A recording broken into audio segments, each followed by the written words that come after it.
Fala galerinha do YouTube, vocês com mais vídeos trazendo pra vocês um tutorial de como fazer uma lareira bem automática mesmo. Só vai precisar apertar uns botões e voilà, tudo vai acontecer. A lareira é aquela ali, ó.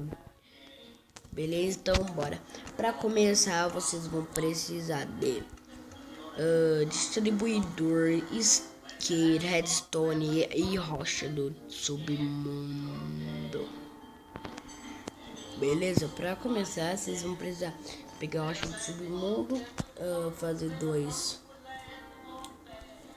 buracos aqui, colocar o distribuidor um aqui, colocar o isqueiro ali dentro, aqui.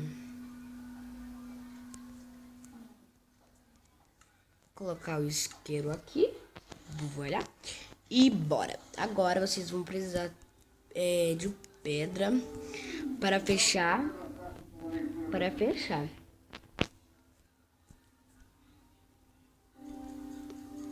Fechado, bem fechadinho. Ou assim, pode ser. Vocês vão pegar agora o botão que vocês também vão precisar. E vão colocar os dois botões. Aqui.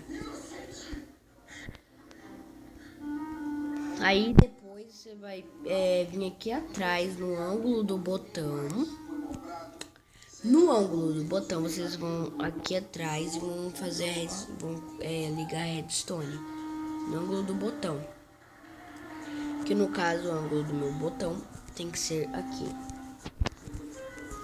Vocês vão fazer a ligação aqui e você vai levar a redstone até o distribuidor. Levou até o distribuidor, você vai pegar o outro e também vai levar até o distribuidor. Só que daí, galera, vocês fechem uma parede, beleza? Vocês fechem aí uma parede bem bonitinho. Estou fazendo pra vocês verem aí como que é a ligação certinho. E agora a galera mágica vai acontecer. Se tudo der certo também, a mágica acontece. Então, bora. Bom, em 3, 2, 1. Eita. Aê, pegou. Vou olhar. E aconteceu o que eu disse. Mas galera, o vídeo foi esse. Espero que vocês tenham gostado. Que deixa o like, se inscrever no meu canal se ainda não for inscrito. Valeu, falou, tchau. Tem só o distribuidor aí.